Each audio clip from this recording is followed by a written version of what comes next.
ನಮಸ್ಕಾರ ಎಲ್ಲರಿಗೂ. Hi, hello, hi Shri ಫ್ಯಾನ್ಸಿಯಾ, ಹಾಯ್, ಹಲೋ. 3 ಮಿನಿಟ್ಸ್ ವೆಯ್ಟ್ ಮಾಡಿಬಿಡೋಣ. ಎಲ್ಲ ಜಾಯ್ನ್ ಆಗ್ತಾ ಇದ್ದಾರೆ. ಅನಿಲ್ ಕುಮಾರ್ ಅವರೇ hi, Venkatesh Gowda hi, hello ma'am, hi.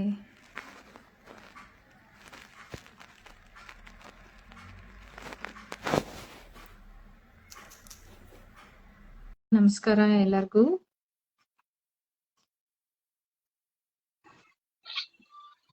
Hello ma'am, hi. ನಮಸ್ಕಾರ ಎಲ್ಲರಿಗೂ. ಫರ್ಟಿಲಿಟಿ ಟಾಕ್ಸ್, ನಿಮ್ಮ ಪ್ರಶ್ನೆ ನಮ್ಮ ಉತ್ತರ, ಈ ಕಾರ್ಯಕ್ರಮಕ್ಕೆ ನಿಮ್ಮ ಎಲ್ಲರಿಗೂ ಸ್ವಾಗತ. ಸೊ ಎಲ್ಲಾ ಕನ್ನಡಿಗರಿಗೂ ಇದೊಂಥರ ಗುಡ್ ನ್ಯೂಸ್ ಇದ್ದ ಹಾಗೆ. ನಮ್ಮ ಜೊತೆ ಇವತ್ತಿದ್ದಾರೆ ಡಾಕ್ಟರ್ ಅನುಪಮ ಅವರು. ನಾವು ಈ ವಾರ ಒಂದು ವಿಷಯದ ಬಗ್ಗೆ ಮಾತಾಡ್ತಾ ಇದೀವಿ. ಅದು ಅರ್ಲಿ ಪ್ರೆಗ್ನೆನ್ಸಿ ಲಾಸ್ ಅಲ್ಲಿ ಯಾಕೆ UTI ಅಂದ್ರೆ ಯೂರಿನರಿ ಟ್ರ್ಯಾಕ್ ಇನ್ಫೆಕ್ಷನ್ ಅನ್ನೋದು ಹೇಗೆ ಎಫೆಕ್ಟ್ ಮಾಡ್ತಾ ಇದೆ ಅಂತ ಹೇಳ್ಬಿಟ್ಟು. ಸೊ ಅದನ್ನ ಡಿಸ್ಕಸ್ ಮಾಡೋಕ್ಕಿಂತ ಮುಂಚೆ ನಾವು ವೆಲ್ಕಮ್ ಮಾಡೋಣ ಡಾಕ್ಟರ್ ಅನುಪಮ ಅವರು. ಅವ್ರ ಬಗ್ಗೆ ಸ್ವಲ್ಪ ಇಂಟ್ರೊಡಕ್ಷನ್ ಹೇಳ್ಬಿಡ್ತೀನಿ. ಅವ್ರಿಗೆ ಆಲ್ಮೋಸ್ಟ್ 25 ಇಯರ್ಸ್ ಆಫ್ ಎಕ್ಸ್ಪೀರಿಯನ್ಸ್ ಇದೆ. ಬ್ಯಾಂಗ್ಳೂರಲ್ಲಿ ಕೋರಮಂಗಲದಲ್ಲಿ ಅವರ ಕ್ಲಿನಿಕ್ ಇದೆ. ಮತ್ತೆ ಅವ್ರಿಗೆ ಆಲ್ಮೋಸ್ಟ್ ಒಂದು 1000+ ನ್ಯಾಚುರಲ್ ಕನ್ಸೆಪ್ಷನ್ ಜರ್ನಿಗೆ ಅವರು ಹೆಲ್ಪ್ ಮಾಡಿದ್ದಾರೆ. ಎಷ್ಟೋ ಜನ ಅವ್ರ ಹತ್ರ ಹೋದವರು ಯಾವುದೇ ಕಾರಣಗಳನ್ನ ಫೈಂಡ್ ಔಟ್ ಮಾಡಕ್ ಆಗದೆ, ಪ್ರಾಪರ್ ರೀಸನ್ಸ್ ಮಿಸ್ಕ್ಯಾರೇಜ್ಗಾಗ್ಲಿ ಅಥವಾ ಕನ್ಸೆಪ್ಷನ್ಗೆ ಅವ್ರಿಗೆ ಅಡೆತಡೆಗಳು ಯಾಕೆ ಉಂಟಾಗ್ತಾ ಇದೆ ಅಂತ ಗೊತ್ತಾಗದೆ ಹೋಗಿ ಅವ್ರ ಹತ್ರ ತುಂಬಾ ಒಳ್ಳೆ ಟ್ರೀಟ್ಮೆಂಟ್ ತಗೊಂಡು ಎಲ್ಲ ಕನ್ಸೆಪ್ಷನ್ ಜರ್ನಿ ಸ್ಟಾರ್ಟ್ ಮಾಡಿದ್ದಾರೆ. ಎಷ್ಟೋ ಮಕ್ಕಳಿಗೆ ಅವರು ಜನ್ಮ ಕೊಟ್ಟಿದ್ದಾರೆ. So thank you so much ma'am. ನಿಮ್ಮ ಈ ಒಂದು ಕಾರ್ಯ ಎಲ್ಲರಿಗೂ ಹೆಲ್ಪ್ ಆಗ್ತಾ ಇದೆ. ಅಂಡ್ ಇವರು ಎಷ್ಟೋ ವಿಷಯಗಳನ್ನ ಅಂದ್ರೆ IVF, IUI ಫೇಲ್ಯೂರ್ ಆದ್ರೂ ಕೂಡ, ಅಥವಾ ಟ್ಯೂಬ್ ಬ್ಲಾಕೇಜಸ್ ಇದ್ರು, ಮತ್ತೆ PCOD, PCOS ಈ ತರ ಯಾವುದೇ ಪ್ರಾಬ್ಲಮ್ಸ್ ಇದ್ರು, ವೇರಿಯಸ್ ಟೈಪ್ಸ್, ತುಂಬಾನೇ ಟೈಪ್ಸ್ ಇದೆ ಅದ್ರಲ್ಲೂ ಕೂಡ. ಸೊ ನಮ್ಗೆಲ್ಲರಿಗೂ ಗೊತ್ತೇ ಇಲ್ಲ ಆ ತರನು ಇದೆ ಅಂತ ಹೇಳ್ಬಿಟ್ಟು. ಸೊ ಅಷ್ಟು ಟೈಪ್ಸ್ ಇದೆ. ಅದೆಲ್ಲದನ್ನು ಐಡೆಂಟಿಫೈ ಮಾಡಿ ಮತ್ತೆ ರೂಟ್ ಕಾಸ್ ನ ಕ್ಲಿಯರ್ ಮಾಡ್ತಾ ಓವರ್ ಆಲ್ ಹೆಲ್ತ್ ಗೆ ಕೂಡ ಅವರು ಇಂಪ್ರೂವ್ಮೆಂಟ್ ಆಗೋದಕ್ಕೆ ಹೆಲ್ಪ್ ಮಾಡ್ತಾ ಇದ್ದಾರೆ. ಸೊ ಇಂತಹ ಒಳ್ಳೆಯ ಡಾಕ್ಟರ್ ನಮ್ಮ ಮುಂದೆ ಇದ್ದಾರೆ. And welcome to you to the session ma'am. Thank you Anusha. Yes, ಇವತ್ತು ಅರ್ಲಿ ಪ್ರೆಗ್ನೆನ್ಸಿನಲ್ಲಿ UTI ಬಗ್ಗೆ ಮಾತಾಡೋಣ. ಮುಂಚೆ ನಮ್ಮ ಫರ್ಟಿಲಿಟಿ ಟಾಕ್ಸ್ ಅಲ್ಲಿ ಬ್ಲೀಡಿಂಗ್ ಬಗ್ಗೆ ಮಾತಾಡಿದೀವಿ. ಸಾಮಾನ್ಯ ಬ್ಲೀಡಿಂಗ್ ಆದ್ರೆ ಡೇಂಜರಸ್ ಅಂತ ಸಾಮಾನ್ಯವಾಗಿ ಎಲ್ರಿಗೂ ಗೊತ್ತಿರುತ್ತೆ. ಡಾಕ್ಟರ್ ಹತ್ರ ಹೋಗ್ತಾರೆ, ಏನಾದ್ರೂ ಒಂದು ಆಕ್ಷನ್ ತಗೋತಾರೆ. ಆದ್ರೆ ಸುಮಾರು ಸಲ ಯೂರಿನರಿ ಇನ್ಫೆಕ್ಷನ್ದು ಇಂಪಾರ್ಟೆನ್ಸ್ ಗೊತ್ತಿರಲ್ಲ, ನೆಗ್ಲೆಕ್ಟ್ ಆಗ್ಬಿಡುತ್ತೆ. ಅದಕ್ಕೆ ಅದ್ರ ಬಗ್ಗೆ ಇವತ್ತು ಮಾತಾಡೋಣ ಅನ್ಕೊಂಡಿದೀನಿ. ಈ ಹೊಸದಾಗಿ ಈಗ ತಾನೇ ಪ್ರೆಗ್ನೆನ್ಸಿ ಗೊತ್ತಾಗಿದೆ ಅಂತ ಟೈಮ್ ನಲ್ಲಿ ಯೂರಿನ್ ಇನ್ಫೆಕ್ಷನ್ ಬರೋದು ತುಂಬಾ ಸಾಮಾನ್ಯ. ಅದಕ್ಕೆ ಸಾಮಾನ್ಯ ಅಂದ್ರೆ ಅದು ಏನೋ ಉಷ್ಣ ಆಗಿದೆ, ಏನೋ ಸ್ವಲ್ಪ ನಾನು ನೀರ್ ಕುಡ್ದಿಲ್ಲ, ಈ ತರ ಯೋಚನೆ ಮಾಡಿ ಅದನ್ನ ನೆಗ್ಲೆಕ್ಟ್ ಆಗೋಗ್ಬಿಡತ್ತೆ ಅದು. ಆದ್ರೆ ಅದಕ್ಕಿಂತ ಹೆಚ್ಚು ಪ್ರಾಮುಖ್ಯತೆ ನಾವು ಕೊಡ್ಬೇಕು ಅದಕ್ಕೆ, ಯಾಕಂದ್ರೆ ಅದನ್ನ ಟ್ರೀಟ್ಮೆಂಟ್ ಮಾಡ್ಲೇಬೇಕು. ಸಾಮಾನ್ಯವಾಗಿ ಯಾಕೆ ಈ UTI ಅನ್ನೋದು ಅಂದ್ರೆ urinary tract infection early pregnancy ಯಾಕಾಗತ್ತೆ ಅಂದ್ರೆ, ಒಂದು ಹಾರ್ಮೋನ್ ಚೇಂಜಸ್ ಆಗತ್ತೆ. ನಮ್ದು ಬ್ಲಾಡರ್ ಮತ್ತೆ ಯೂಟ್ರಸ್ ತುಂಬಾ ಹತ್ರ ಇರುತ್ತೆ. ಹಾರ್ಮೋನ್ ಚೇಂಜಸ್ ಇಂದ ಏನಾಗುತ್ತೆ ಅಂದ್ರೆ ಪ್ರೊಜೆಸ್ಟ್ರಾನ್ ಅನ್ನೋ ಹಾರ್ಮೋನ್ ಜಾಸ್ತಿ ಪ್ರೊಡ್ಯೂಸ್ ಆಗಕ್ ಶುರು ಆಗುತ್ತೆ ಪ್ರೆಗ್ನೆನ್ಸಿ ಆದಾಗ. ಅದು ಸ್ವಲ್ಪ ಲೂಸ್ ಮಾಡ್ಬಿಡತ್ತೆ. ಅದನ್ನ ಬ್ಲಾಡರ್ ಇರುತ್ತಲ್ಲ, ಬ್ಲಾಡರ್ ಮಸಲ್ಸ್ ನ ಲೂಸ್ ಮಾಡ್ಬಿಟ್ಟಿರುತ್ತೆ. ಸೊ ಸಾಮಾನ್ಯವಾಗಿ ಈಸಿಯಾಗಿ ಫ್ಲೋ ಆಗಲ್ಲ, ಯೂರಿನ್ ಫ್ಲೋ ಆಗಲ್ಲ. ಆಮೇಲೆ ಯೂಟ್ರಸ್ ಕೂಡ ಅದು ಚುಚ್ತಾ ಇರತ್ತೆ ಬ್ಲಾಡರ್ನ. ಅದು ಒತ್ತುತ್ತಾ ಇರೋದ್ರಿಂದ ಪದೇ ಪದೇ ಹೋಗೋ ತರ ಆಗ್ತಾ ಇರುತ್ತೆ. ಪದೇ ಪದೇ ಹೋದ್ರೂ ಕಂಪ್ಲೀಟ್ಲಿ ಪಾಸ್ ಆಗೋದಿಲ್ಲ ಒಂದೊಂದ್ಸಲ. ಇದೆಲ್ಲ ಕಾರಣದಿಂದ ಯೂರಿನರಿ ಇನ್ಫೆಕ್ಷನ್ ಸಾಮಾನ್ಯವಾಗಿ ಕಾಣಿಸ್ಕೊಳತ್ತೆ. ಇಂತರ ಟೈಮಲ್ಲಿ ಅರ್ಲಿ ಪ್ರೆಗ್ನೆನ್ಸಿ ಕಾಣಿಸ್ಕೊಳತ್ತೆ. ನೀವು ಏನ್ ಸಿಂಪ್ಟಮ್ಸ್ ಆಗಿ ಏನ್ ಕಾಣ್ಬೋದು ಅಂತ ಅಂದ್ರೆ, ಸಾಮಾನ್ಯವಾಗಿ ಆಗೋದು ಬರ್ನಿಂಗ್, ಅಂದ್ರೆ ಉರಿ ಆಗೋದು, ಪಾಸ್ ಮಾಡದ್ಮೇಲೆ ಉರಿ ಆಗೋದು. ಕೆಲವೊಂದ್ಸಲ ಉರಿ ಇಲ್ದೇ ಇದ್ರು ಯೂರಿನ್ ಪಾಸ್ ಮಾಡದ್ಮೇಲೆ ನೋವು ಬರ್ಬೋದು, ಆ ಜಾಗದಲ್ಲಿ ನೋವು ಬರ್ಬೋದು. ಮತ್ತೆ ಅಡಿ ಹೊಟ್ಟೆ ನೋವು ಅಂದ್ರೆ ಲೋವರ್ ಅಬ್ಡಮನ್ ಪೇನ್ ಆಗ್ಬೋದು, ಅಥವಾ ಪೇನ್ ಇಲ್ದಿರೋ ಹೆವಿನೆಸ್ ಇರ್ಬೋದು, ಏನೋ ಭಾರ ಇದೆ, ಏನೋ ಇದೆ ಅನ್ನೋ ಫೀಲಿಂಗ್ ಆಗ್ಬೋದು. ಅಥವಾ ಜ್ವರ ಬರಬಹುದು. ಜ್ವರ ಅದ್ರ ಜೊತೆ ಚಿಲ್ಸ್ ಬರುತ್ತೆ. ಕೆಲವೊಂದ್ಸಲ ಜ್ವರ ಬಂದಾಗ ಏನೋ ವೈರಲ್ ಫೀವರ್ ಅನ್ಕೊಂಡ್ಬಿಡ್ತಾರೆ. ಆಮೇಲೆ ಕೆಲವೊಂದ್ಸಲ ಹೇಳ್ತಾರೆ ಪ್ರೆಗ್ನೆನ್ಸಿ ಟೈಮ್ ಅಲ್ಲಿ ಮೈ ಸ್ವಲ್ಪ ಉಷ್ಣ ಇರುತ್ತೆ, ಬಿಸಿ ಬಿಸಿ ಆಗತ್ತೆ ಪ್ರೊಜೆಸ್ಟ್ರಾನ್ ಇಂದ ಅಂತಾನು ನೆಗ್ಲೆಕ್ಟ್ ಆಗ್ಬಿಡತ್ತೆ. ಆದ್ರೆ ಏನೋ ನಡ್ಕ ಇದ್ರೆ, ಚಿಲ್ಸ್ ಆಗ್ತಾ ಇದ್ರೆ ಅದು ಸಾಮಾನ್ಯವಾಗಿ ಯೂರಿನರಿ ಇನ್ಫೆಕ್ಷನ್ ಲಕ್ಷಣ. ಅದನ್ನ ನೆಗ್ಲೆಕ್ಟ್ ಮಾಡಬಾರ್ದು. ಎಲ್ಲಕ್ಕಿಂತ ಏನು ಅಂದ್ರೆ ಎಸಿಂಪ್ಟಮ್ಯಾಟಿಕ್ UTI ಅಂದ್ರೆ ಸಿಂಪ್ಟಮ್ಮೇ ಇಲ್ದೇ ಇರೋ UTI ತುಂಬಾ ಸಾಮಾನ್ಯ ಅಲ್ಲಿ ಪ್ರೆಗ್ನೆನ್ಸಿನಲ್ಲಿ. ಸೊ ಅದಕ್ಕೆ ಏನ್ ಮಾಡ್ಬೇಕು ಅಂತ, ಒಂದು ಸಿಂಪ್ಟಮ್ ಬಂದ್ರಂತೂ ಖಂಡಿತ ನಿಮ್ ಡಾಕ್ಟರ್ ಹತ್ರ ಹೋಗಿ ಪರೀಕ್ಷೆ ಮಾಡ್ಕೋಬೇಕು. ಇನ್ನೊಂದ್ ಏನು ಅಂದ್ರೆ, ನಾವ್ ಇವಾಗ ಅರ್ಲಿ ಪ್ರೆಗ್ನೆನ್ಸಿನಲ್ಲಿ ಬ್ಲಡ್ ಟೆಸ್ಟ್ ಕೊಡ್ತಾರೆ. ಅಂದ್ರ ಥೈರಾಯ್ಡ್ ನೋಡ್ತಾರೆ, ಆಮೇಲೆ ನಿಮ್ಗೆ ಅನಿಮಿಯಾ ಇದೆಯಾ, ನಿಮ್ದು ಹಿಮೋಗ್ಲೋಬಿನ್ ಎಲ್ಲ ನೋಡ್ಬೇಕಾದಾಗ ಯೂರಿನ್ ಟೆಸ್ಟ್ ನ ಮರೀದೆ ಮಾಡ್ಬೇಕು. ಅದ್ರಲ್ಲಿ ನಿಮಗ್ ಸಿಂಪ್ಟಮ್ಸ್ ಇಲ್ದೇ ಇದ್ರು ಬ್ಯಾಕ್ಟೀರಿಯಾ ಇದೆಯಾ, ಪಸ್ ಸೆಲ್ಸ್ ಇದೆಯಾ ಅಂತ ಗೊತ್ತಾಗತ್ತೆ. ಅದು ಗೊತ್ತಾದಾಗ ಖಂಡಿತ ಅದಕ್ಕೆ ಟ್ರೀಟ್ಮೆಂಟ್ ಮಾಡ್ಬೇಕು. ಅದು ಅದನ್ನ ಜ್ಞಾಪಕ ಇಟ್ಕೊಂಡ್ರೆ ಅದನ್ನ ಅವಾಯ್ಡ್ ಮಾಡ್ಬೋದು. ಯಾಕಂದ್ರೆ ಯೂರಿನರಿ ಇನ್ಫೆಕ್ಷನ್ ಇಂದನೂ ಅಲ್ಲಿ ಮಿಸ್ಕ್ಯಾರೇಜ್ ಆಗೋ ಚಾನ್ಸಸ್ ಇರುತ್ತೆ. ಅದು ಜ್ವರದ ಲೆವೆಲ್ಗೆ ಹೋಗಿ, ನಡ್ಕದ್ ಲೆವೆಲ್ಗೆ ಹೋಗಿ, ಈ ಇನ್ಫೆಕ್ಷನ್ ಅದು ಒಂದೊಂದ್ಸಲ ಬ್ಲಾಡರ್ ಅಲ್ಲಿ ಮಾತ್ರ ಇಲ್ಲದೆ ಕಿಡ್ನಿಗೂ ಇನ್ಫೆಕ್ಷನ್ ಸ್ಪ್ರೆಡ್ ಆಗ್ಬಿಟ್ರೆ ಆ ತಾಯಿ ಆರೋಗ್ಯ ಆ ಟೈಮಲ್ಲಿ ತುಂಬಾ ಡೆಲಿಕೇಟ್ ಆಗಿರುತ್ತೆ.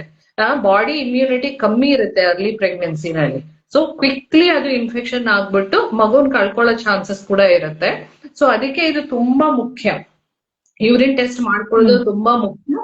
ಅದನ್ನ ಯೂರಿನ್ ಟೆಸ್ಟ್ ಮಾಡ್ಕೊಂಡು ಅದ್ರಲ್ಲಿ ಏನಾದ್ರೂ ಬಂತು ಅಂದ್ರೆ ನಿಮ್ ಡಾಕ್ಟರ್ ಹತ್ರ ಮಾತಾಡಿ ಅದಕ್ಕೆ ಔಷಧಿ ತಗೋಬೇಕಾಗತ್ತೆ. ಅದು ಔಷಧಿ ತಗೊಂಡ್ರೆ ಏನೋ ಆಗ್ಬಿಡತ್ತೆ ಅನ್ನೋ ಕಾರಣ ಕೆಲವ್ರು ತಗೊಳಲ್ಲ. ನಾನು ಜಸ್ಟ್ ನೀರ್ ಕುಡ್ಕೋತೀನಿ, ಮಜ್ಜಿಗೆ ಕುಡ್ಬಿಡ್ತೀನಿ, ಹೊಟ್ಟೋಗತ್ತೆ ಅಂತ. ಆದ್ರೆ ಇನ್ಫೆಕ್ಷನ್ ಲೆವೆಲ್ ಬಂದ್ಮೇಲೆ ಅದು ತುಂಬಾ ಬೇಗ ಸ್ಪ್ರೆಡ್ ಆಗ್ಬಿಡತ್ತೆ. ನಾ ಹೇಳ್ದಂಗೆ ಅದು ಎಲ್ಲಾ ಕಾಯಿಲೆಗಳು ಅಷ್ಟೇನೆ. ಈ ಅರ್ಲಿ ಪ್ರೆಗ್ನೆನ್ಸಿನಲ್ಲಿ ತಾಯಿ ಇಮ್ಯುನಿಟಿ ಕಮ್ಮಿ ಇರೋದ್ರಿಂದ ಅದು ಬೇಗ ಬಂದ್ಬಿಡುತ್ತೆ. ಓಕೆ, ಸೊ ಅದರಿಂದ ಹೊರಗಡೆ ತಿನ್ಬೇಡಿ, ಆ ಥರದ್ದೆಲ್ಲ ತುಂಬಾ ಜಾಗರೂಕತೆಯಿಂದ ನೋಡ್ಕೋಬೇಕಾಗತ್ತೆ. ಸೊ ಯೂರಿನರಿ ಇನ್ಫೆಕ್ಷನ್ ಒಂದು ಸಿಂಪ್ಟಮ್ ಇದ್ರಂತೂ ಖಂಡಿತ ನೀವು ಆಕ್ಷನ್ ತಗೋಬೇಕು. Otherwise also as routine blood test ಮಾಡಿದಾಗ ಯೂರಿನ್ ಟೆಸ್ಟ್ ಮಾಡಬೇಕು. Not only in early pregnancy, even later. ಯಾಕಂದ್ರೆ ಅವಾಗೂ ಅಷ್ಟೇ ಸೆಕೆಂಡ್ ಟ್ರೈಮಿಸ್ಟರ್, ಥರ್ಡ್ ಟ್ರೈಮಿಸ್ಟರ್ ಅಲ್ಲಿ ಮಗು ವೆಯ್ಟ್ ಗೆ ಅಫೆಕ್ಟ್ ಮಾಡುತ್ತೆ. ನಾವ್ ಅದನ್ನ ಟ್ರೀಟ್ ಮಾಡ್ಕೋತಾ ಇದ್ರೆ ಮಗು ಆಗತ್ತೆ. ಆಮೇಲೆ ಬೇರೆ ಏನೋ ಸಿಂಪ್ಟಮ್, ನೋವು, ಉರಿ ಇಲ್ದೇ ಇದ್ರು ಯೂರಿನ್ ನಲ್ಲಿ ಏನಾದ್ರೂ ವಾಸನೆ ಜಾಸ್ತಿ ಇದೆ ಅಂತ ಅನ್ಸಿದ್ರು ಕೂಡ ಅದು ಯೂರಿನ್ ಇನ್ಫೆಕ್ಷನ್ ಆಗೋ ಚಾನ್ಸಸ್ ಇರುತ್ತೆ. ಅಥವಾ ತೀರಾ ನೊರೆ ಬರ್ತಾ ಇದೆ ಅಂತ ಇದ್ರೂ ಕೂಡ ಚಾನ್ಸಸ್ ಇರುತ್ತೆ. ಅದನ್ನ ನೋಡ್ಕೋಬೇಕು. ಇದನ್ನ ಪ್ರಿವೆಂಟ್ ಮಾಡ್ಬೇಕು ಅಂದ್ರೆ ಒಂದು ಬಾರ್ಲಿ ವಾಟರ್ ಕುಡಿಬಹುದು. ಅಂದ್ರೆ ಬಾರ್ಲಿ ಅಕ್ಕಿ ಅಂತೀವಲ್ಲ, ಅದನ್ನ ನೀರಲ್ಲಿ ಕುದಿಸ್ಕೊಂಡು, ಅದು ಪ್ರೊಸೀಜರ್ ಯಾವ್ದಾದ್ರು ಬೇಕು ಅಂದ್ರೆ ನಮ್ಗೆ ಕಮೆಂಟ್ ಅಲ್ಲಿ ಹಾಕ್ಬೋದು, ನಾವ್ DM ಮಾಡಿ ಕಳಿಸ್ತೀವಿ ನಿಮ್ಗೆ. ತುಂಬಾ ಸಿಂಪಲ್, ಅದು ತುಂಬಾ ಅನುಕೂಲ ಆಗತ್ತೆ. ಅದನ್ನ ಮಾಡ್ಬೋದು. ಇನ್ನೊಂದು ಪ್ರಿವೆನ್ಷನ್ ಏನ್ ಮಾಡ್ಬೋದು ಅಂದ್ರೆ, ಯೂರಿನ್ ಪಾಸ್ ಮಾಡಕ್ ಹೋಗ್ತಾರಲ್ಲ ಲೇಡೀಸ್, ಹೋಗಿ ಆದ್ಮೇಲೆ ಕೂತ್ಕೊಂಡ್ಮೇಲೆ ಯೂರಿನ್ ಪಾಸ್ ಹಾಕಿ ಸ್ಟಾಪ್ ಮಾಡಿದ್ಮೇಲೆ ಸ್ವಲ್ಪ ಮುಂದೆ ಬಗ್ಬೇಕು. ಹೀಗೆ ಮುಂದೆ ಬಾಗ್ದಾಗ ಯೂರಿನರಿ ಬ್ಲಾಡರ್ ಇಂದ ಕಂಪ್ಲೀಟ್ಲಿ ಖಾಲಿ ಆಗತ್ತೆ. ಯಾಕಂದ್ರೆ ಅದು ಖಾಲಿ ಆಗದೆ ಅಲ್ಲೇ ಕೂತ್ಕೊಂಡಾಗ ಬ್ಯಾಕ್ಟೀರಿಯಾ ಬೆಳೆಯೋ ಚಾನ್ಸಸ್ ಇರುತ್ತೆ, ಕಾನ್ಸಂಟ್ರೇಟ್ ಆಗ್ಬಿಡತ್ತೆ. ಇವ್ರು ಪದೇ ಪದೇ ಹೋಗ್ತಾ ಇರ್ತಾರೆ, ಹೋಗ್ಬೇಕು ಅನ್ಸ್ತಾ ಇರುತ್ತೆ, ಆದ್ರೆ ಪೂರ್ತಿ ಖಾಲಿ ಆಗಲ್ಲ. ರೆಸಿಡಿಯಲ್ ಯೂರಿನ್ ಅಂತೀವಿ. ಅದು ತುಂಬಾ ಇಡೀ ದಿವಸ ಖಾಲಿ ಆಗದೆ ಅಲ್ಲೇ ಕೂತ್ಕೊಂಡಾಗ ಬ್ಯಾಕ್ಟೀರಿಯಾ ಬೆಳೆಯೋ ಚಾನ್ಸಸ್ ಇರುತ್ತೆ, ಇನ್ಫೆಕ್ಷನ್ ಆಗತ್ತೆ. ಸೊ ಸ್ವಲ್ಪ ಮುಂದೆ ಬಾಗ್ದಾಗ ಅದು ಕಂಪ್ಲೀಟ್ಲಿ ಬ್ಲಾಡರ್ ಆಂಗಲ್ ಚೇಂಜ್ ಆಗಿ ಪೂರ್ತಿ ಖಾಲಿ ಆಗತ್ತೆ. ಇದೆರಡೂನು ಪ್ರಿವೆನ್ಷನ್ಗೆ ಮಾಡ್ಬೋದು. ಎಲ್ಲದಕ್ಕಿಂತ ಪ್ರಿವೆನ್ಷನ್ ಏನು ಅಂದ್ರೆ ಟೆಸ್ಟ್ ಗಳನ್ನ ಮಾಡ್ಕೋಬೇಕು. ಯಾಕಂದ್ರೆ ಸಿಂಪ್ಟಮ್ ಇಲ್ದೇ ಇರೋ UTI ಕೂಡ ತುಂಬಾ ಸಾಮಾನ್ಯವಾಗಿ ಪ್ರೆಗ್ನೆನ್ಸಿನಲ್ಲಿ ಆಗತ್ತೆ. ಆದ್ರೆ ಇದನ್ನೆಲ್ಲ ಸ್ವಲ್ಪ ನೋಡ್ಕೊಂಡ್ರೆ ಇದನ್ನ UTI ನ ಪ್ರಿವೆಂಟ್ ಮಾಡ್ಬೋದು. ಚೆನ್ನಾಗಿ ನೀರ್ ಕುಡಿಬೇಕು. ಕೆಲವೊಬ್ರು ಎಳ್ನೀರ್ ಕುಡೀರಿ ಅಂತ ಹೇಳಿರ್ತೀವಿ, ಎಳ್ನೀರ್ ಚೆನ್ನಾಗಿ ಕುಡಿತಾ ಇರ್ತಾನೆ, ಎಳ್ನೀರ್ ಕುಡಿತಾ ಇದ್ದೀನಿ ಅಂತ ಅನ್ಕೊಂಡು ನೀರ್ ಸರಿಯಾಗಿ ಕುಡಿದೇ ಇರ್ಬೋದು. ಯಾಕಂದ್ರೆ ಎಳ್ನೀರಲ್ಲೂ ಸಾಲ್ಟ್ ಇರುತ್ತೆ. ಸೊ ಅದು ನೀವು ನೀರ್ ಕುಡಿಬೇಕು. ಆಮೇಲೆ ಅಕಸ್ಮಾತ್ ಕಾಫಿ ಟೀ ಅಭ್ಯಾಸ ಇದ್ರೆ 1 ಲೋಟ ಕಾಫಿ ಕುಡಿದ್ರೆ ನೀವ್ 2 ಲೋಟ ಎಕ್ಸ್ಟ್ರಾ ನೀರ್ ಕುಡಿಬೇಕು. ಯಾಕಂದ್ರೆ ಅವೆಲ್ಲ ಡಯಾಬಿಟಿಕ್, ತುಂಬಾ ನೀರ್ ಕಮ್ಮಿ ಮಾಡುತ್ತೆ ನಮ್ ಬಾಡಿನಲ್ಲಿ. ಅದನ್ನ ಅಭ್ಯಾಸ ಮಾಡ್ಬೇಕು. ಸೊ ಸ್ವಲ್ಪ ಗಮನ ಇಟ್ಕೊಂಡ್ರೆ ಇದನ್ನ ಪ್ರಿವೆಂಟ್ ಮಾಡ್ಬೋದು. ಇದರಿಂದ ಏನು ತೊಂದರೆ ಆಗದೆ ಇರೋ ತರ ನೋಡ್ಬಹುದು. ಕೆಲವೊಬ್ರಿಗೆ ಪೀರಿಯಡ್ಸ್ ಆಗಕ್ ಮುಂಚೆ UTI ಇರುತ್ತೆ, ಅದು ಬರೋ ಟೆಂಡೆನ್ಸಿ ಇರುತ್ತೆ. ಅದನ್ನ ನೀವು ಪ್ಲಾನ್ ಮಾಡಕ್ ಮುಂಚೆನೆ ಇದನ್ನ ಸರಿ ಮಾಡ್ಕೋಬೇಕು. ಅದು ತುಂಬಾ ಇಂಪಾರ್ಟೆಂಟ್. ಅದಕ್ಕೆ ಪೀರಿಯಡ್ಸ್ ಮುಂಚೆ ಬರ್ತಾ ಇದೆ ಅಂದ್ರೆ ಅದು ಹಾರ್ಮೋನ್ ಇಂಬ್ಯಾಲೆನ್ಸ್ ಸಂಬಂಧಪಟ್ಟಿರೋದು. ಅದಕ್ಕೂ ಇದಕ್ಕೂ ಸಂಬಂಧ ಇಲ್ಲ, ನಾನ್ ನೀರ್ ಕುಡ್ದಿಲ್ಲ ಆ ತರ ಏನು ಅನ್ಕೊಳ್ದೆ ಪದೇ ಪದೇ ಬರ್ತಾ ಇದ್ರಿ. ಯಾವಾಗ್ಲೂ ಒಂದ್ಸಲ ಟ್ರಾವೆಲ್ ಮಾಡ್ತಾ ಇದ್ವಿ, ಬಂತು, ಅದು ಬೇರೆ. ಪ್ರತಿ ಸಲ ನನಗೆ ಪೀರಿಯಡ್ಸ್ ಮುಂಚೆ ಅಥವಾ ಪೀರಿಯಡ್ಸ್ ಆದ್ಮೇಲೆ ನನಗೆ UTI ಬರುತ್ತೆ, ಅಥವಾ ಇಂಟರ್ಕೋರ್ಸ್ ಆದ್ಮೇಲೆ UTI ಬರುತ್ತೆ. ಈ ತರದ್ ಏನಾದ್ರೂ ಸಮಸ್ಯೆ ಇದ್ರೆ ಅದನ್ನ ಮುಂಚೆನೆ ಅದನ್ನ ಸರಿ ಮಾಡ್ಕೋಬೇಕು. ಯಾಕಂದ್ರೆ ಅರ್ಲಿ ಪ್ರೆಗ್ನೆನ್ಸಿನಲ್ಲಿ ಇದ್ರೆಲ್ಲ ತೊಂದರೆ ಆಗೋ ಚಾನ್ಸಸ್ ಇರುತ್ತೆ. ಅದಕ್ಕೆ UTI ಬಗ್ಗೆ ಸಾಮಾನ್ಯವಾಗಿ ಜನಗಳಿಗೆ ಅವೇರ್ನೆಸ್ ಇರೋದಿಲ್ಲ. ಬ್ಲೀಡಿಂಗ್ ಬಗ್ಗೆ ಇರುತ್ತೆ, ಅಟ್ಲೀಸ್ಟ್ ಅದೊಂದು ಆಗ್ಬಹುದು ಅಥವಾ ಅದು ಡೇಂಜರಸ್ ಅನ್ನೋದು ಇರುತ್ತೆ. UTI ಸಾಮಾನ್ಯವಾಗಿ ನೆಗ್ಲೆಕ್ಟ್ ಆಗೋಗ್ಬಿಡತ್ತೆ. ಅದಕ್ಕೆ ನಾನು ಇದೆಲ್ಲ ಶೇರ್ ಮಾಡಿದ್ದೀನಿ. I hope it will be useful to people. Thank you so much ma'am. ಇಲ್ಲಿ ಒಂದು ಕ್ವೆಶ್ಚನ್ ಬಂದಿದೆ ಕಲಾ ಅವರಿಂದ. I mean second trimester, I feel itching from past 1 week. Is that urinary infection? ಸಾಮಾನ್ಯವಾಗಿ ಹೇಳಿ. ಅದೇ ಹೇಳಿ ಮ್ಯಾಮ್. ಅದೇ ಸಾಮಾನ್ಯವಾಗಿ ಯೂರಿನ್ ಇನ್ಫೆಕ್ಷನ್ ಇಚ್ಚಿಂಗ್ ಕಾಣಿಸ್ಕೊಳ್ಳೋದಿಲ್ಲ. ಇದು ಪ್ರಾಬಬ್ಲಿ ಫಂಗಲ್ ಇನ್ಫೆಕ್ಷನ್ ಇರಬಹುದು. ಅದನ್ನ ನಿಮ್ ಡಾಕ್ಟರ್ ಹತ್ರ ತೋರಿಸ್ಕೋಬಹುದು. ಸಾಮಾನ್ಯ ಉರಿ ಮತ್ತೆ ಪೇನ್ ಆಗುತ್ತೆ ಯೂರಿನ್ ಇನ್ಫೆಕ್ಷನ್ ಅಲ್ಲಿ. ಇಚ್ಚಿಂಗ್ ಸಾಮಾನ್ಯವಾಗಿ ಫಂಗಲ್ ಇನ್ಫೆಕ್ಷನ್, ಯಾಕಂದ್ರೆ ಡಿಸ್ಚಾರ್ಜ್ ಜಾಸ್ತಿ ಇರುತ್ತೆ ಪ್ರೆಗ್ನೆನ್ಸಿ ಟೈಮ್ ಅಲ್ಲಿ. ಅದು ಏನಾದ್ರೂ ಕ್ಲೀನ್ ಆಗಿಲ್ಲ ಅಥವಾ ಇನ್ನೇನಾದ್ರೂ ಅದೊಂಚೂರು ಈಸ್ಟ್ ಇನ್ಫೆಕ್ಷನ್ ಏನಾದ್ರೂ ಬಂದಿದ್ರೆ ಅದರಿಂದ ಇಚ್ಚಿಂಗ್ ಆಗೋ ತುಂಬಾ ಸಾಮಾನ್ಯ. ಅದನ್ನ ಖಂಡಿತ ತೋರಿಸ್ಕೋಬೇಕು. 1 ವಾರ ಆಗಿದೆ ಅಂದ್ರೆ ಖಂಡಿತ ನೀವು ನಿಮ್ ಡಾಕ್ಟರ್ನ ಮೀಟ್ ಮಾಡಿ ಅದಕ್ಕೆ ಟ್ರೀಟ್ಮೆಂಟ್ ತಗೋಬೇಕು. ಓಕೆ, ಮೀನ್ಸ್ ಫಂಗಲ್ ಇನ್ಫೆಕ್ಷನ್ ಬೇರೆ ಅಥವಾ ಇದು ಯೂರಿನರಿ ಟ್ರ್ಯಾಕ್ ಇನ್ಫೆಕ್ಷನ್ಸ್ ಅಲ್ಲಿ ಬೇರೆ ಬೇರೆ ಇನ್ಫೆಕ್ಷನ್ಸ್ ಇದೆಯಾ ಹೇಗೆ? ಅದೇ ಬ್ಲಾಡರ್, ಯೂರಿನರಿ ಅಂದ್ರೆ ಬ್ಲಾಡರ್ಗೆ ಕಿಡ್ನಿಗೆ ಸಂಬಂಧಪಟ್ಟಿರೋದು. ಫಂಗಲ್ ಇನ್ಫೆಕ್ಷನ್ ಸಾಮಾನ್ಯವಾಗಿ ವೆಜೈನಾದಲ್ಲಿ, ಲೇಬಿಯಾದಲ್ಲಿ ಅಲ್ಲಿ ಅಂದ್ರೆ ಆ ಭಾಗಗಳಿಗೆ ಸಂಬಂಧಪಟ್ಟಿರೋದು ಬರುತ್ತೆ. ಅಥವಾ ಒಳಗಡೆನೂ ಬಂದಿರ್ಬೋದು, ಇಲ್ವಾ ವೆಜೈನ ಮೇಲ್ಗಡೆ ಅಥವಾ ವೆಜೈನ ಬಾಯಿನಲ್ಲಿ ಕೂಡ ಬಂದಿರ್ಬೋದು. ಅದನ್ನ ಫಂಗಲ್ ಇನ್ಫೆಕ್ಷನ್ ಕೂಡ ತೋರ್ಸ್ಕೋಬೇಕು, ಅದನ್ನ ನೆಗ್ಲೆಕ್ಟ್ ಮಾಡ್ಬಾರ್ದು. ಓಕೆ, ಸರಿ ಮ್ಯಾಮ್. ಮತ್ತೆ ಯಾರಿಗಾದ್ರೂ ಏನಾದ್ರು ಕ್ವೆಶ್ಚನ್ಸ್ ಇದ್ರೆ ಹಾಕಿ, ಅಥವಾ 2 ಕ್ವೆಶ್ಚನ್ಸ್ ಮಾತ್ರ ತಗೋತೀವಿ. ಎಷ್ಟೋ ವಿಷಯಗಳಲ್ಲಿ ನಮ್ಗೆ ಗೊತ್ತಿರೋದಿಲ್ಲ ಯಾವ್ದಕ್ಕೆ ನಾವು ಡಾಕ್ಟರ್ ಹತ್ರ ಹೋಗ್ಬೇಕು, ಯಾವ್ದನ್ನ ಓಕೆ ಇಟ್ಸ್ ಓಕೆ ತಗೋಬೇಕು. ಸುಮಾರು ಸರಿ ನೀವ್ ಹೇಳ್ದ ಹಾಗೆ ಈಗ ಜ್ವರ ಬಂದಿದೆ ಅಥವಾ ಚಿಲ್ಸ್ ಬಂತಂದ್ರೆ ಮೇ ಬಿ ಯಾವಾಗ್ಲೂ ಜ್ವರ ಬಂದಾಗ ಸ್ವಲ್ಪ ಚಿಲ್ಸ್ ಬರುತ್ತೆ ಅನ್ನೋದು ಕೆಲವೊಬ್ರು ಇದು ನಂಬಿಕೆ. ಓಕೆ, ಜ್ವರ ಬಂದ್ರೆ ಅಫ್ಕೋರ್ಸ್ ಅದು ಇದ್ದೇ ಇರುತ್ತೆ, ಇದೆ ಅನ್ನೋ ತರ ಥಿಂಕ್ ಮಾಡೋದು ಅಥವಾ ಅದನ್ನ ನೆಗ್ಲೆಕ್ಟ್ ಮಾಡೋದು, ಇದೆಲ್ಲಾನು ಎಷ್ಟು ಎಫೆಕ್ಟ್ ಆಗುತ್ತೆ ನೆಕ್ಸ್ಟ್ ಟೈಮ್ ಅಲ್ಲಿ ಅಂತ ಹೇಳ್ಬಿಟ್ಟು ಮುಂದೆ ಹೋಗ್ತಾ ಅಂತ ತುಂಬಾ ಚೆನ್ನಾಗಿ ಹೇಳಿದ್ರಿ. ಮತ್ತೆ ಕೆಲವೊಂದು ಪಾಯಿಂಟ್ಸ್ ನಾವು ಕನ್ಸಿಡರ್ ಮಾಡ್ಬೇಕಾಗಿರೋದನ್ನು ಕೂಡ, ಯಾವ ರೀತಿ ಪ್ರಿಕಾಷನ್ಸ್ ನ ತಗೋಬೇಕು, ಮತ್ತೆ ಫಂಗಲ್ ಇನ್ಫೆಕ್ಷನ್ಗೂ ಯೂರಿನರಿ ಇನ್ಫೆಕ್ಷನ್ಗೂ ವ್ಯತ್ಯಾಸ ಇದೆ. ಸೊ ಇದೆಲ್ಲಾನು ಎಷ್ಟೋ ವಿಷಯಗಳು ನಮ್ಗೆ ಗೊತ್ತಿಲ್ಲದೆ ಇರೋ ವಿಷಯಗಳನ್ನ ನೀವು ತಿಳಿರಾ. ಮತ್ತೆ ಈ ಒಂದು ಅವೇರ್ನೆಸ್ ನಾವ್ ಯಾಕೆ ಮಾಡ್ತಾ ಇದೀವಿ ಅಂತಂದ್ರೆ, ತುಂಬಾ ಜನಕ್ಕೆ ಫರ್ಟಿಲಿಟಿ ಅಂತ ಬಂದಾಗ ಅದರಲ್ಲಿ ಸುಮಾರು ರೀತಿಯ ಬೇರೆ ಬೇರೆ ರೀತಿಯ ಪ್ರಾಬ್ಲಮ್ಸ್ ಇರುತ್ತೆ.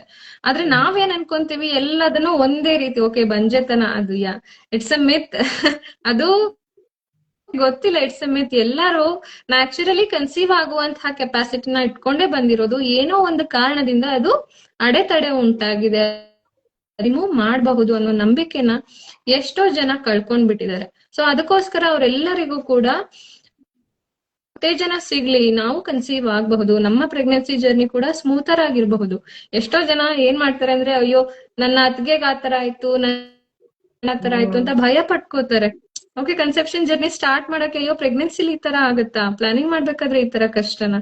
ಸೊ ಇದನ್ನ ನೋಡ್ಬಿಟ್ಟೆ ಸುಮಾರು ಜನ ಇದ್ದಾರೆ. ಸೊ ಎಲ್ಲದಕ್ಕೂ ಸೊಲ್ಯೂಷನ್ ಅನ್ನೋದಿದೆ.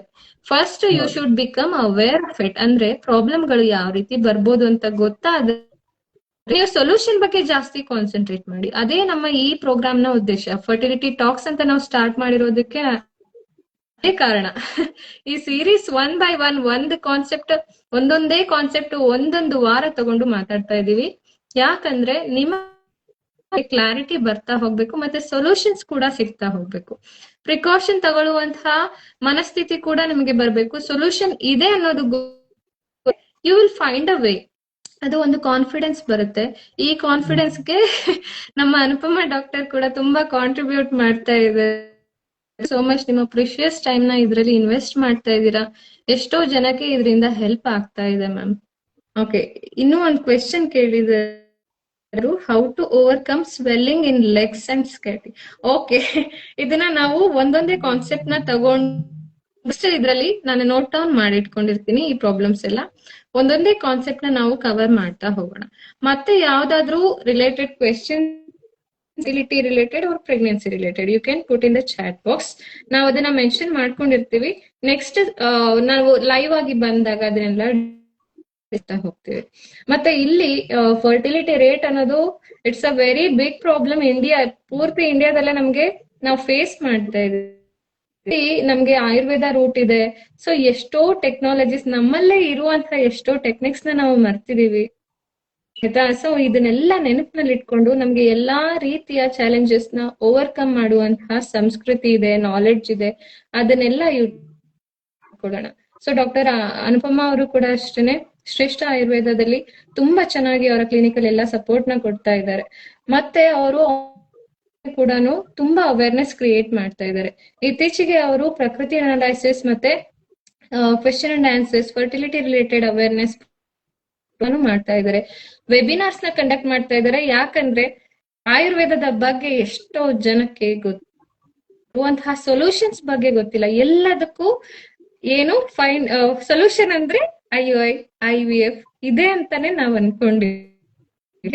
ಬೀಯಿಂಗ್ ಎಜುಕೇಟೆಡ್ ಪೀಪಲ್ ನಾವು ಕೂಡ ಅಷ್ಟೇ, ಎಲ್ಲರೂ ಅಷ್ಟೇನೆ, because we are not aware of the things. ಅಂದ್ರೆ ಆಯುರ್ವೇದದಲ್ಲಿರುವಂತಹ ಆಪ್ಷನ್ಸ್ ನಮ್ಗೆ ಕಾರಣದಿಂದ ನಾವು ಇದೇ ಅಲ್ಟಿಮೇಟ್ಲಿ ನಮ್ಗೆ ಇದೇ ಸೊಲ್ಯೂಷನ್ ಇರಬಹುದು ಅನ್ನೋ ತರ ಆಗ್ಬಿಟ್ಟಿದೆ. ಸೊ ಅದನ್ನ ಮೀರಿ ಆಯುರ್ವೇದದಲ್ಲಿ ತುಂಬಾ ಒಳ್ಳೆ ಟೆಕ್ನಾಲಜೀಸ್ ನಮ್ಮಲ್ಲೇ ಇದೆ. ಎಷ್ಟೋ ಟೆಕ್ನಿಕ್ಸ್ ಇದೆ, ಎಷ್ಟೋ ಮೆಡಿಸಿನ್ಸ್ ಇದೆ ಆಯ್ತಾ, ಮೂಲಿಕೆಗಳಿದೆ. ಆ ಎಲ್ಲ ಇನ್ಕ್ಲೂಡ್ ಮಾಡ್ಕೊಂಡು ನ್ಯಾಚುರಲಿನೇ ನಾವು ಕನ್ಸೀವ್ ಆಗಬಹುದು. ಯಾರ್ಯಾರು ಹೋಪ್ ಬಿಟ್ಟಿದಿರೋ ಅವ್ರಿಗೆಲ್ಲ ನಾನು ಹೇಳ್ತಾ ಇದ್ರಲ್ಲಿ ಕನ್ಸೀವ್ ಆಗೋ ಚಾನ್ಸಸ್ ಇದೆ. You should restore the bodies. ನಾವೇನು ಹುಟ್ಟುತ್ತಾ ನಮ್ಗೆ ಎಷ್ಟು ಕೆಪಾಸಿಟೀಸ್ ಇತ್ತು ಅದನ್ನ ರೀಸ್ಟೋರ್ ಮಾಡ್ಕೋಬೇಕು. ನಾವೆಲ್ಲ ಕಳ್ಕೊಂಡ್ಬಿಟ್ಟಿದೀವಿ ಬಿಕಾಸ್ ಆಫ್ ಟೈಮ್. ಸೊ ಅದನ್ನ ಮ್ಯಾಮ್ ನಾವು ತುಂಬಾ discuss because of all these changes ನಾವ್ ಎಷ್ಟೋ ಕಳ್ಕೊಂಡ್ಬಿಟ್ಟಿದೀವಿ ಕೆಪಾಸಿಟೀಸ್. ಮತ್ತೆ ಅದನ್ನ ರೀಸ್ಟೋರ್ ಮಾಡುವಂತಹ ಇದೆ.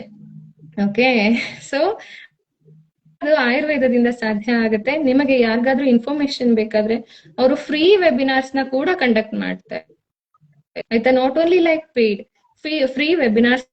ಅದರಲ್ಲಿ ನಿಮ್ಗೆ ಇನ್ಫಾರ್ಮೇಶನ್ ಸಿಗುತ್ತೆ, ಯಾವ ಆಪ್ಷನ್ಸ್ ಇದೆ, ಏನೇನು ಇದೆ. At least become aware of it. ಜಾಗೃತಿಯನ್ನ ಮೂಡಿಸೋದಕ್ಕೋಸ್ಕರ ಕೆಲಸನ ಫ್ರೀ ಆಗಿ ಮಾಡ್ತಾ ಇರೋದು. ಎಲ್ಲರೂ ಅನುಪಮಾ ಡಾಕ್ಟರ್ ಅವರ fertility.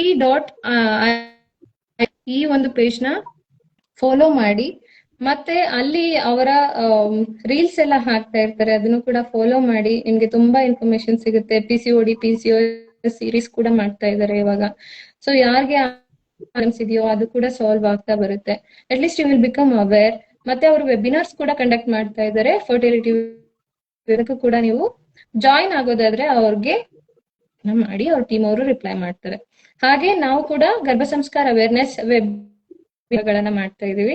ಯಾರಿಗಾದ್ರೂ ಈ ತರ ರಿಲೇಟೆಡ್ ಇಶ್ಯೂಸ್ ಇದೆ ಅಥವಾ ವೂಮ್ ಹೀಲಿಂಗ್ ಅಂತ ಹೇಳ್ಬಿಟ್ಟು, ಅಂದ್ರೆ ತುಂಬಾ ಅವ್ರು ಹಾಗಂದ್ರು ಇವ್ರು ಓಕೆ, ಮಾನಸಿಕ ಸ್ಥಿತಿಗಳೇ ಜಾಸ್ತಿ ಈಗ ಎಲ್ಲ ತುಂಬಾ ತಗೊಂಡು ಏನೇ ಮೆಡಿಸಿನ್ಸ್ ವರ್ಕ್ ಆಗದೆ ಇರೋ ಸ್ಟೇಜ್ಗೆ ಹೋಗ್ಬಿಟ್ಟಿರ್ತಾರೆ ಎಷ್ಟೋ ಜನ. ಸೊ ಆ ತರದವ್ರಿಗೆ ಬೇಕಾಗುತ್ತೆ. I provide those kind of healings. ತುಂಬಾ ರೀತಿಯ ಹೀಲಿಂಗ್ಸ್ ಗಳನ್ನ ಕೂಡ ನಾವು ಪ್ರೊವೈಡ್ ಮಾಡ್ತಾ ಇದೀವಿ. ಸೊ ಮಾನಸಿಕವಾಗಿ ಕೂಡ ನೀವು ಹೀಲ್ ಆಗ್ತೀರಾ, ದೈಹಿಕವಾಗಿ ಕೂಡ ನೀವು ಒಂದು ಒಳ್ಳೆ ಸ್ಟೇಟ್ಗೆ ಬರ್ತೀರಾ. ಸೊ ಇದನ್ನೆಲ್ಲ ನಮ್ಮ ಚಾನೆಲ್ ಗಳನ್ನ ಫಾಲೋ ಮಾಡಿ. ಅವೇರ್ನೆಸ್ ವೆಬಿನಾರ್ ಫ್ರೀ ಆಗಿರುತ್ತೆ. ದಯವಿಟ್ಟು ಎಲ್ಲರೂ ಅಟ್ಲೀಸ್ಟ್ ನಾಲೆಡ್ಜ್ ತಗೊಳ್ಳಿ. Okay, thank you so much ma'am, ನಮ್ಗೆ ಒಳ್ಳೆ ಇನ್ಫಾರ್ಮೇಶನ್ ಕೊಟ್ಟಿದ್ದಕ್ಕೆ. Thank you. ಓಕೆ, ಪ್ರತಿ ಬುಧವಾರ ಟೈಮ್ಗೆ ಸರಿಯಾಗಿ ನಾವು ಲೈವ್ ನ ಮಾಡ್ತಾ ಇದ್ದೇವೆ. ಮುಂದಿನ ವಾರ ಮುಂದಿನ ಟಾಪಿಕ್ ಇಟ್ಕೊಂಡು ಬರ್ತೇವೆ. Thank you so much. Bye.